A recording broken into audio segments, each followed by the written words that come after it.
Hello everybody, welcome back to the channel. My name is Spellslinger, and today I'm really excited to be showcasing my Tenyi deck profile. This is one of those archetypes that has been one of my favorites to play ever since they were introduced, and I really just love how the mechanic interacts with tokens and non-effect monsters, as well as this archetype is super cheap and budget friendly while still being able to compete at a relatively high level. And also, with the announcement of the Sword Soul archetype releasing in Burst of Destiny a couple weeks ago, I was really excited to hear that Tenyi is going to be able to mesh really well, and that should make that Sword Soul Tenyi mesh a tier 1 deck theoretically.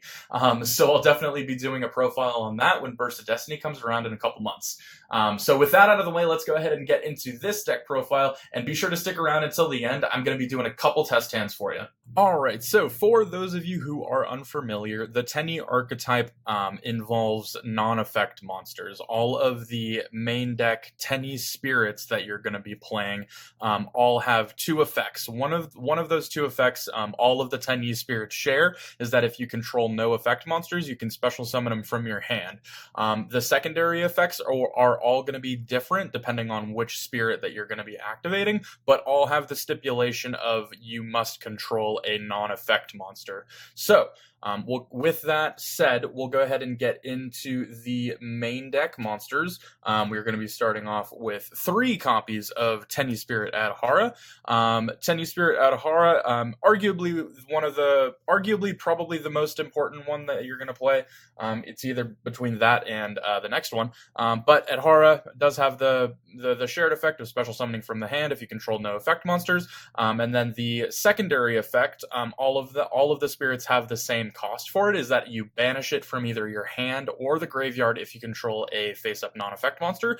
Adhara's effect is that if you banish it, you can target one banished worm monster and add it to your hand. So a little bit of recursion for you if you wanted to. So if you banished a Tenyi Spirit off of its own effects and then you wanted it back in your hand for maybe a follow-up for next turn, or if you hadn't special summoned it already, then you can banish Adhara and then add that specific one or whatever worm monster you want from your banished back to your hand. So Adhara is really good. Definitely play it at 3. Next up, also a very important one for the engine, we are playing 3 copies of Tenyi Spirit Ashuna.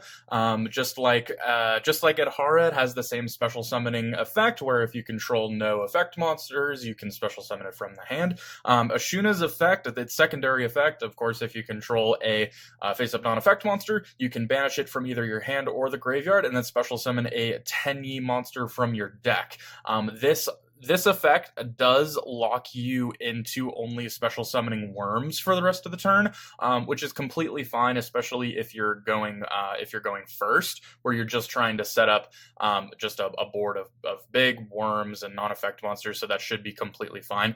But it is also just a good extension, especially if you open Ashuna in your opening hand, which is what you want to see ideally, but doesn't always happen. But when you do have it as an option, it is really good for extension. So definitely play 3 of Ashuna. The next main deck spirit that we are playing is Vashuda. It is, of course, has the same special summoning effect as the last 2, but its secondary effect is that you can banish it from your hand or graveyard, and then target a card that your opponent controls, and then return it to the hand. So that's really good for removal. It is targeting, so it's not going to get around some of the newer huge boss monsters, but if there is a card that you can't get around normally, then this is a good way to get around it from the effect of Vashuda to just return it to hand. So definitely play 3 copies of Vashuda. Next up is Tenyi Spirit Shithana. Shithana is also really good. It is basically a more or less a themed reborn, but its effect is that if a face-up non-effect monster is destroyed by either battle or card effect, which is really cool, you can banish Shithana from the graveyard, and then special summon one of those destroyed non-effect monsters, and then destroy a monster your opponent controls, which is really good for not only kind of a like pseudo protection, because while your monster will end up being destroyed, it will bring it back automatically, and then you'll be able to destroy a monster your opponent controls. It is also non-targeting destruction with Shithana, so if you do end up bringing back one of those non-effect monsters that with this effect, you can non-targeting destroy a monster your opponent controls, which is really, really good. So play three Shatana. Getting into the second to last Tenyi Spirit that you're going to be playing is going to be the Tenyi Spirit Mapura. Now, with Mapura, when your opponent targets a face-up non-effect monster that you control with a card effect, you can banish Mapura from your hand or the graveyard, negate that effect, and then destroy the card, which is really good. So you're basically just fueling your graveyard with all of these Tenyi spirits to give yourself protection, recursion, and basically just to get advantage and to destroy your opponent's monsters, give yourself advantage and do everything that you can basically to protect all of your non-effect monsters.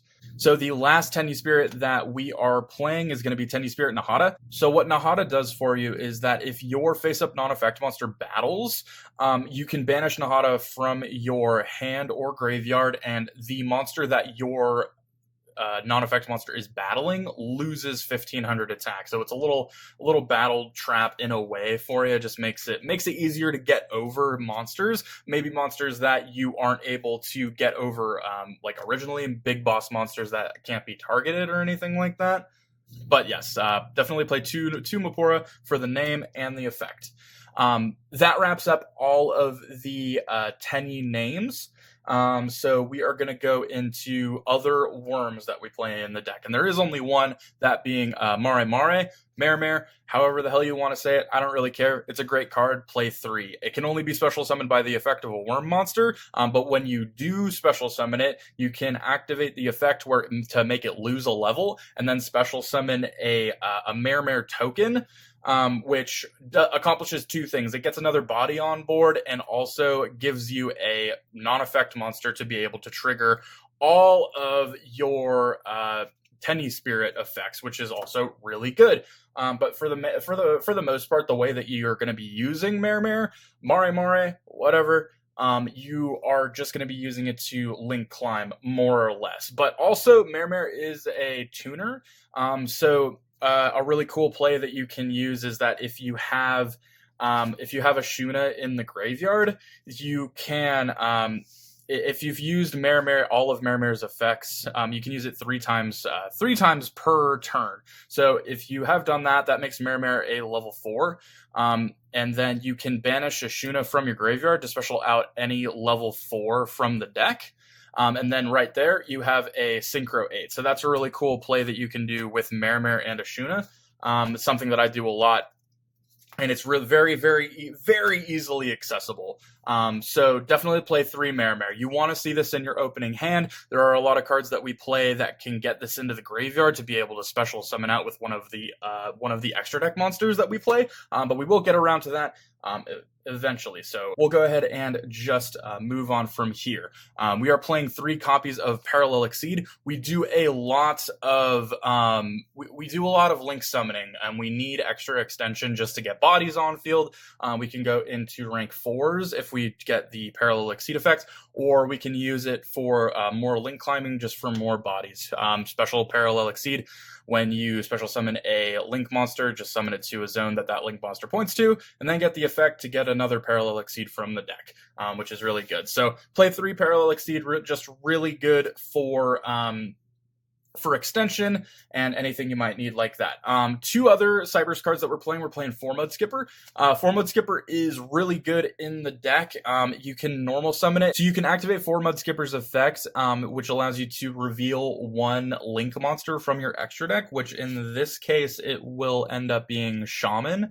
And then 4 Mud Skipper will become link material with the same name, type, and attribute as the card that you're revealed. So it would be a Shaman. So it would become a worm, which is the most important part, because for the most part you're going to be going into Shaman, and that it requires 2 worm monsters as its requirement to be link summoned. And then the other effect of 4 Mud Skipper which is the other really cool effect and why we run it in the first place, is that if it is used as material for a link summon, you can can search a Cyberse monster from your deck, which is Parallel Exceed.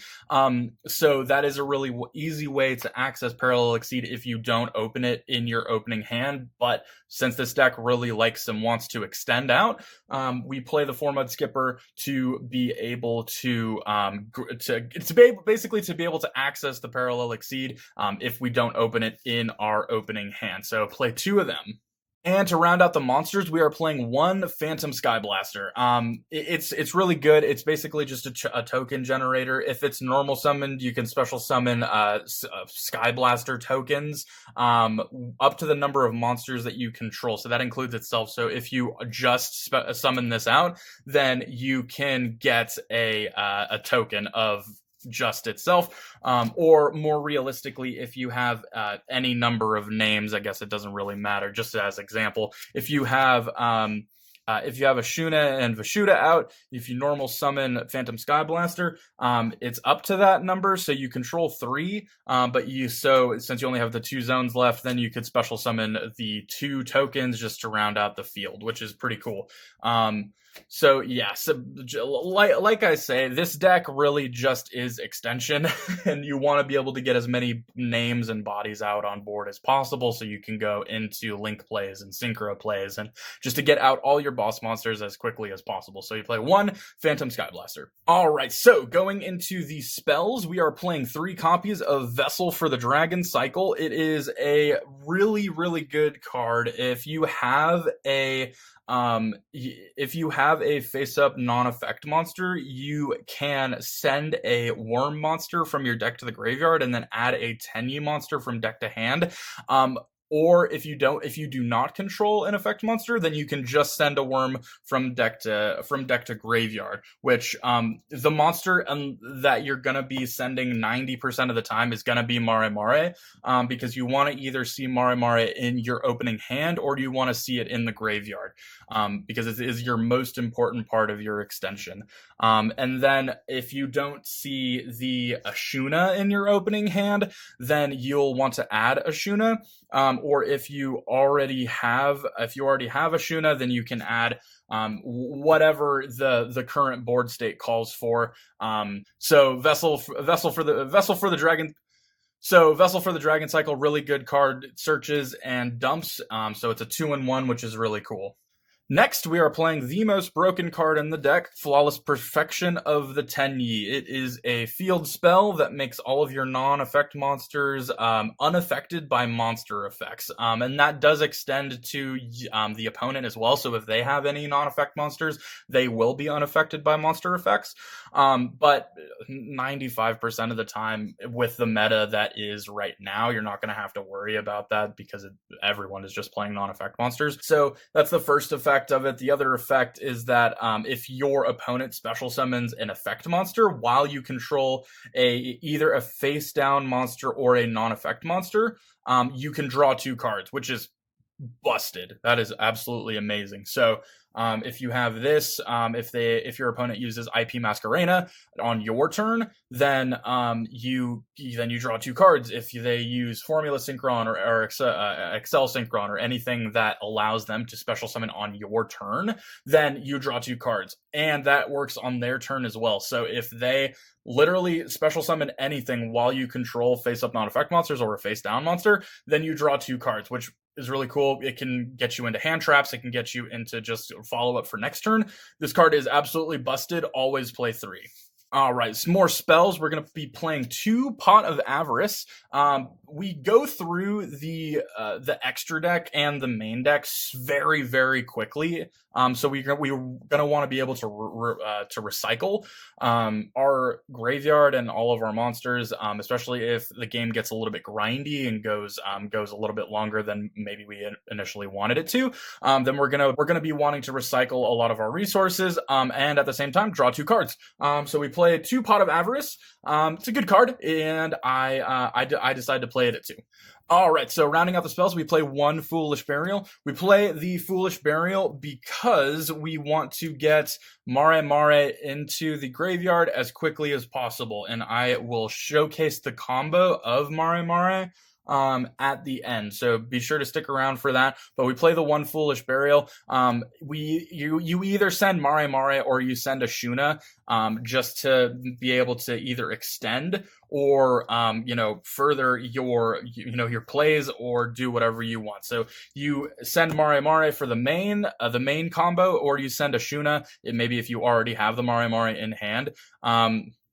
So you can banish the Ashuna and then continue to combo off that way. So play the One Foolish Burial because it is at 1. Or we would play more. So that wraps up the spells. We're going to go into a couple hand trap options. Of course, we were playing Ash Blossom and Joyous Spring. It's never not going to be good. I say it every time. It's just a good card. Cuts off access from the deck for your opponent. And not a whole lot needs to be said about Ash. Play 3. And then the other option for hand traps is Infinite Impermanence. It's good.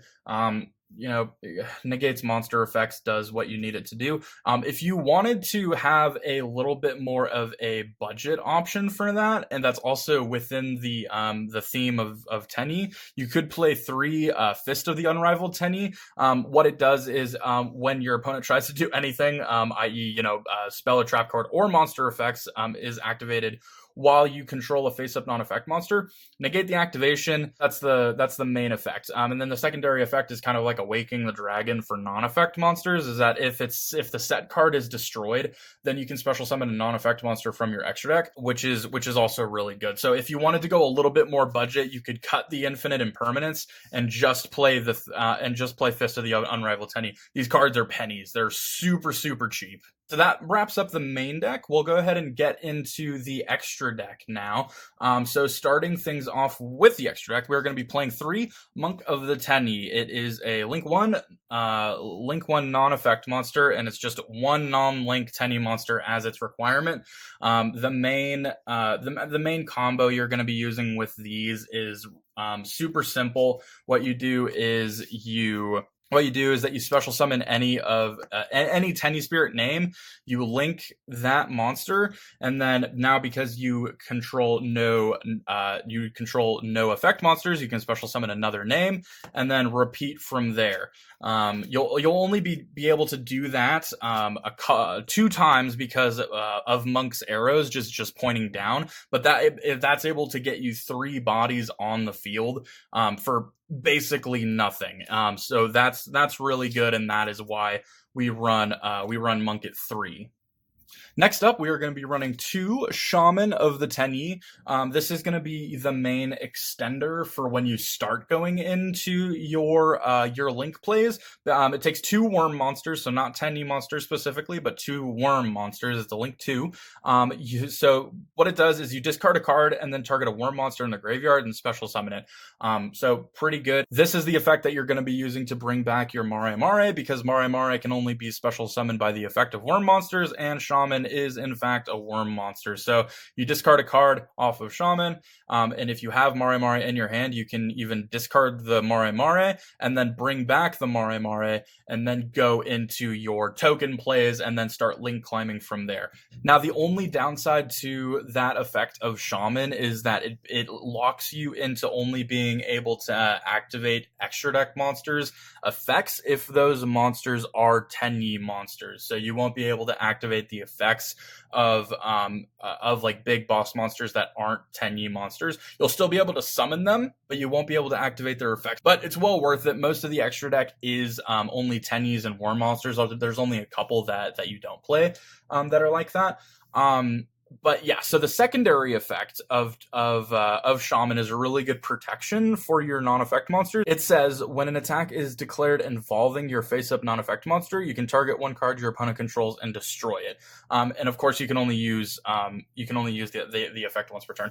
So if you have say Shaman and a Monk, or Shaman and any other non-effect monster, and your opponent wants to attack into it, then Shaman's effect would trigger and destroy a card, probably the monster that's attacking. Or if you are attacking and you want to clear your opponent's board a little bit easier, you would just have either Monk or Berserker, that I'll get into in just a second, or just any non-effect monster attack, and then Shaman's effect will trigger, destroying any card that your opponent controls.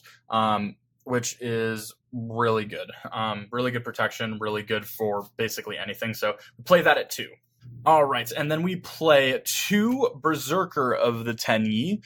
Berserker is just a generic Link 3. It's a worm and it's a non-effect monster. The only stipulation is that you have to have a Link monster as one of the materials. The other 2 can be whatever. Berserker along with Shaman is really good because you get the protection from Shaman if Berserker attacks into anything. So there is that. We play it at 2. We don't want to... I've found that 2 is a really good number. If you wanted to play it at 3, you could bump it up, but because we are playing other strong extra deck monsters as well as playing Pot of Avarice, I decided to just leave it at 2 because there is the option of recursion and other things like that. So I just play that at 2. We are playing 1 Draco Masters of the Tenyi. It is a Link 3, and it's 2 monsters, including a Link monster. So also very generic, same as Berserker. It's pretty easy to get out. So what Draco Masters does, it's a pretty good effect. It's kind of like it's basically a last resort type of deal. It can't be destroyed by battle with an effect monster, so decent protection off the bat.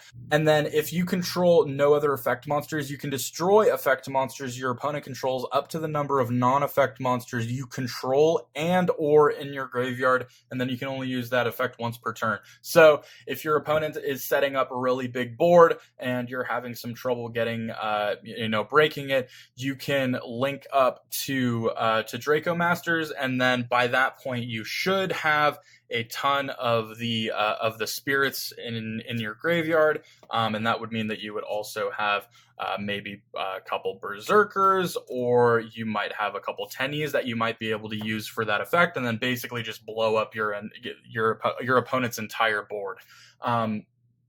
So there's that. We just play the 1 because it is a really good card, but you don't go into it most of the time, and that's completely fine. But when you do go into it, it's really, really good and really powerful. So we definitely include that, but just at 1. All right, and then the big Tenyi Link monster we play is Tenyi Spirit Sahasrara. It is a Link 4, and you have to make it with 2+ worm monsters, so pretty generic within the deck. It's definitely not too bad. And its effect is it's really cool. It kind of creates this lock if you control another face-up if you control a face-up non-effect monster. Where it's I'll just go ahead and read it for you.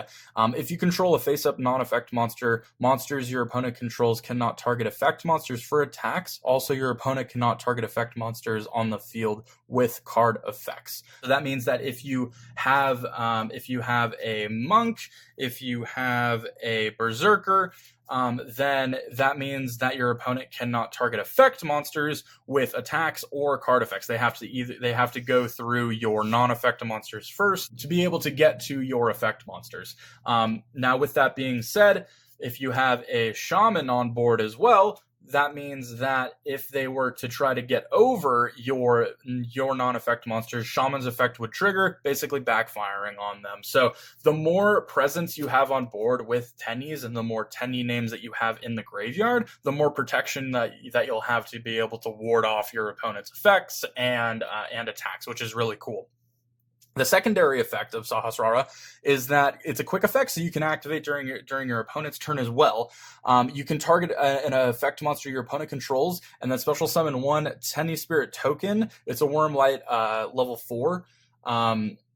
And then that token's attack becomes the targeted monster's original attack, and then you can only use that effect once per turn. But that's also really, really good because that automatically makes the pseudo lock happen, where if you pass it to your opponent, during the standby phase, you can just grab a token off of its effect, and then that makes the lock happen, which is also really cool. So we play the Sahasrara at 1, just also because of the recurability of the Tenyi deck, and the other way that that you're able to get him out. The other thing with Shaman is that if you are like deep into the game and you've gone through Sahasrara and it's in the graveyard, if you make a shaman and you discard a card and Sahasrara is in your graveyard, then you can target Sahasrara and special summon it to your field, because shaman's effect is that you target a worm monster in your graveyard and special summon it, which is really cool. And Sahasrara is in fact a worm. So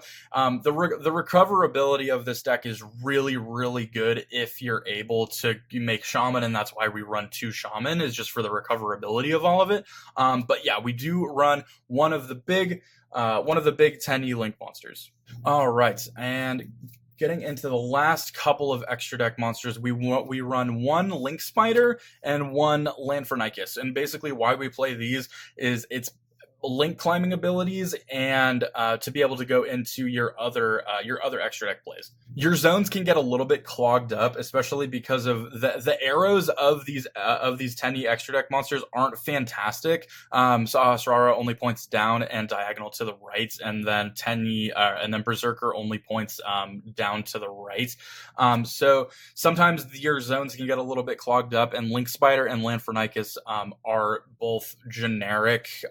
For the most part, you play Link Spider to link climb off of Mare's tokens, and then Land for Nykus is just a generic 2 monsters to summon. But you play these just to kind of get around the claw, like to get around your clogged board, because it can happen sometimes. So you play these to get around that, and also to link climb. And the last link monster that we are playing is we play 1 Mekk-Knight Crusadia Avermax. Its summoning condition is 2 plus monsters special summon from the extra deck. Avermax definitely isn't going to be a monster that you summon turn 1. It might be turn 2 or 3, if that. But what Crusadia Avermax does is it kind of plays into that lock that I was talking about earlier. So it says, while this link summon card is on the field, your opponent cannot target this card with card effects. Also, their monsters cannot target monsters for attacks except this one. So if we're talking about that specifically, then if we have Mekk-Knight Crusadia Avermax as well as Tenyi Spirit Sahasrara, and any non-effect monster, then that creates this really cool loop where Sahasrara, while we have a face-up non-effect monsters, your opponent cannot target effect monsters for attacks or with card effects.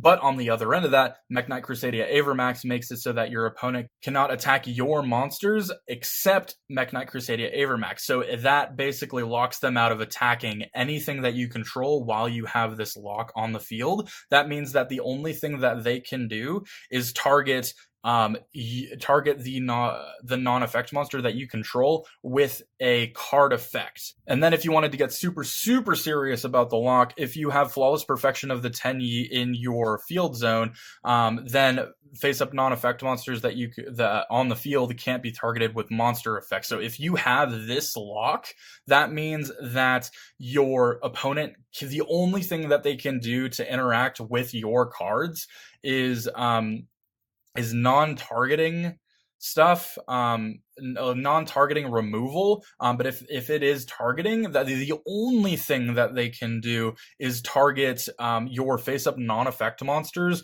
with card effect, with non-monster card effects, and that is basically the Tenyi lock, which I think is really cool. I get to pull it off a lot. It's super easy to make with how much gas that this deck is able to put out. Which is really cool. So that was the quick explanation of the lock, and that is just the first effect of Crusadia Avermax. So I'll get into the other effects.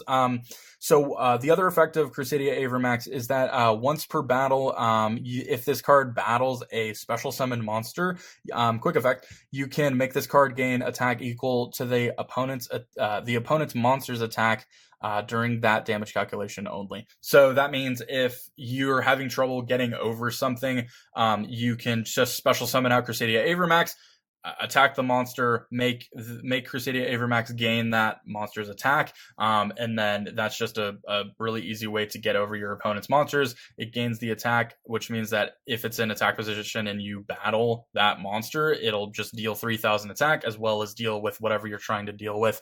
And then the last effect, if this link summon monster you control is sent to the graveyard by an opponent's card effect, you can shuffle one card on the field back into the deck. So it's pretty cool removal as well as it being non-targeting removal, which is also really good. Right, so getting to the last couple cards, the one XYZ that we play is going to be number 41, Baguska, the Terribly Tired Tapir. It's generic 2 level 4 monsters. Once per turn during the standby phase, detach a material. If you cannot, destroy the card. The main way that we are going to be utilizing Baguska, though, is when it's in defense position, all monsters on the field are switched to defense position, and their activated effects are negated.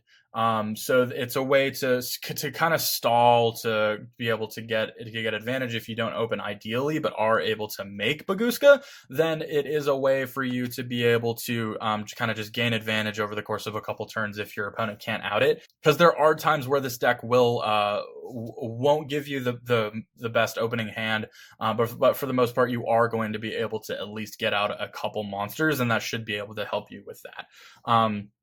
So we play one Baguska. Getting into the synchros, we play Draco Berserker of the Tenyi, which is a worm, and it is a Tenyi monster. So it plays around the Shaman lock, where you're only able to activate monster effects from the extra deck that are Tenyi monsters, as well as playing around the Ashuna lock, where you're only able to special summon worm monsters. So Draco Berserker of the Tenyi, what does it do? Well, when your opponent activates a monster effect, you can banish that card.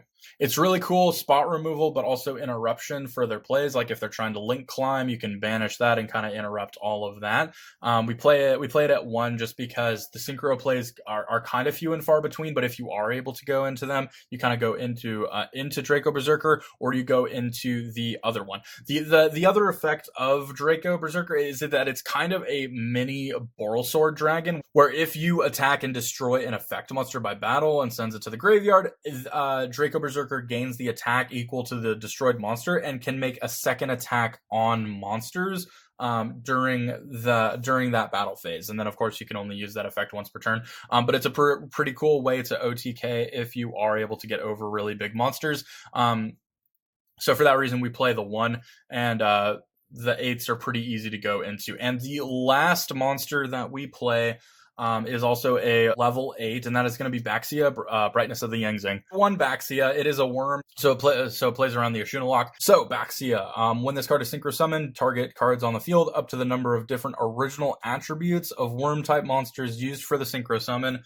So that means that if you were to use like a Mare and if you were to use a Mare and a Mapura, that would be a fire and a water, so you could target 2 cards. The other way that you could do it would be either with Adhara and Vashuda, or Adhara and Ashuna, because Adhara is a tuner level 1, and Vashuda and Ashuna are both level 7. But yeah, you target cards on the field up to the number of different attributes of worm monsters used for its synchro summon, and then you shuffle those cards back into the deck. So that's really cool. And then the secondary effect is that, once per turn you can target 1 card your opponent controls and a level 4 or lower monster in your graveyard, destroy that card on the field, and then special summon that monster that you targeted in your graveyard. So, targeting destruction on your opponent's side of the field, as well as recovering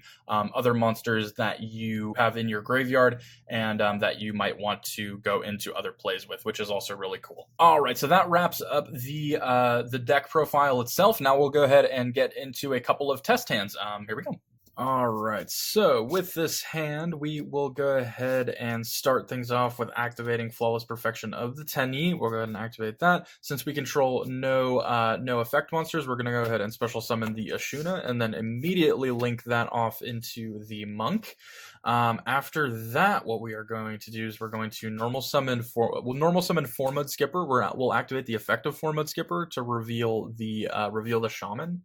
And then after that, we are going to link off the monk and the skipper, and then we're going to link into the monk. After that, we're going to activate the effective 4-Mud Skipper to add a Cyberse monster from deck to hand, that one being Parallel Exceed, so we'll add that one to hand.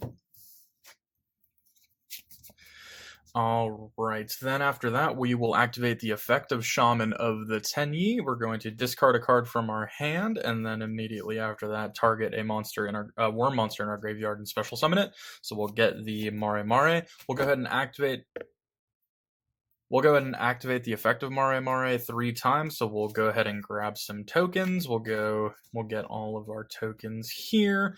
That's pretty good. Alright, so after this, we are going to link 4 using our Shaman and 2 of these tokens, and we are going to link into the Tenyi Spirit Sahasrara. Alright, so there is that, and then immediately after that, we are going to activate the effective Parallel Exceed to special summon it to a zone that a link monster points to, then activate the secondary effect of Parallel Exceed. We're going to grab a second Parallel Exceed from our deck, special summon it to our field. All right, awesome. Then after that, what we are going to do while we control a face-up non-effect monster, we are going to banish a Shuna from our graveyard and special summon a we're going to special summon a Tenyi monster from our deck, that one being the Adhara, so we'll go ahead and get that out as well. All right, and then from here, what we are going to do is we are going to synchro for 8, and we are going to bring out the Draco Berserker of the Tenyi, which is going to be our first little piece of interruption there. After that, what we are going to do is we are going to link 2 using the last token and the Adhara, and we are going to go into the Shaman of the Tenyi.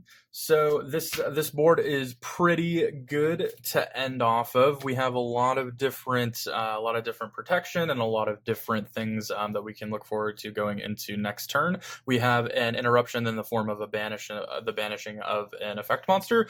We have the pseudo lock. Once we pass it to our opponent, we can get a token from Sahasrara once they summon a monster, and then we have the protection of that token with the effect of Flawless Perfection, as well as Shaman of the Tenyi.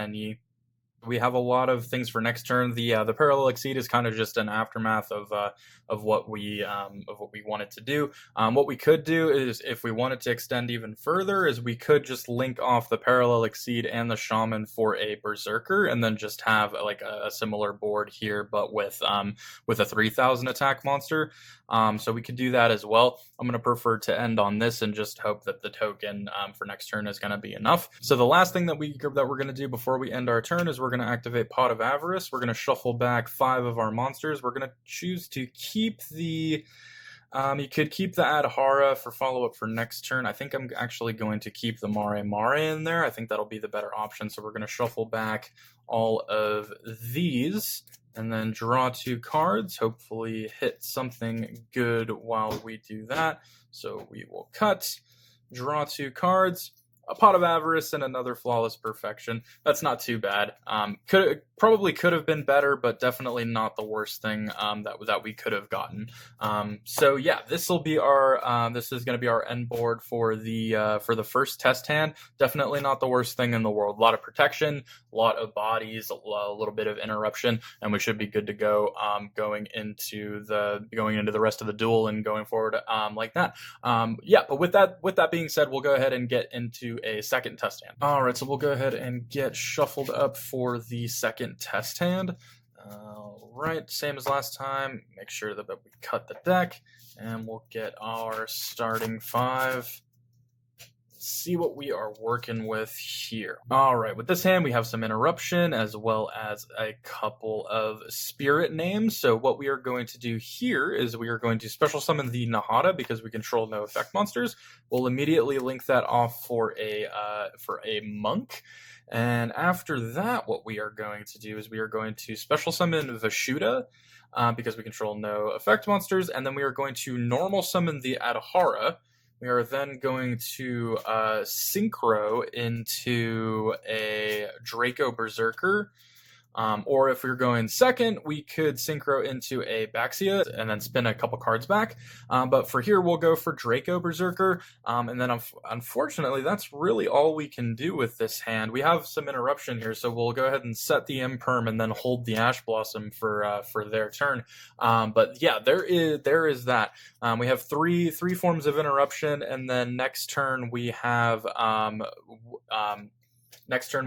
a couple things we can do with the Vashuda. We can spin back something on their board, and then on their turn, if they try to attack the monk, we can reduce that monster's attack by 1,500, and then we'll have follow up for next turn with Adhara as well by banishing it and adding any of these two if we banished them beforehand. We can add those back to the hand. But yeah, this one was pretty simple. First test hand showed what the deck is able to put out with a semi decent hand. This hand was pretty simple, but you're still able to get a big body on board and some interruption as well as follow up for next turn with the recursiveness of Adhara and stuff like that. But yeah, that was a couple test hands for you, and that'll just about do it. Thank you guys so much for hanging out and taking a look at my Tenyi deck profile. Like I was saying, this deck is super cheap and it can also be really competitive if you make the right build. If you guys have any changes that you yourself would make or know of any text that would work really well with this deck, please let me know. I'm always open to suggestions and I love hearing from the community. And also be on the lookout in a couple months for the Sword Soul profile that I'm going to be uploading, integrating the Tenyis as well as the Sword Souls. Those are going to be out with Burst of Destiny. So yeah, definitely be on the lookout for those. I'm super excited for those.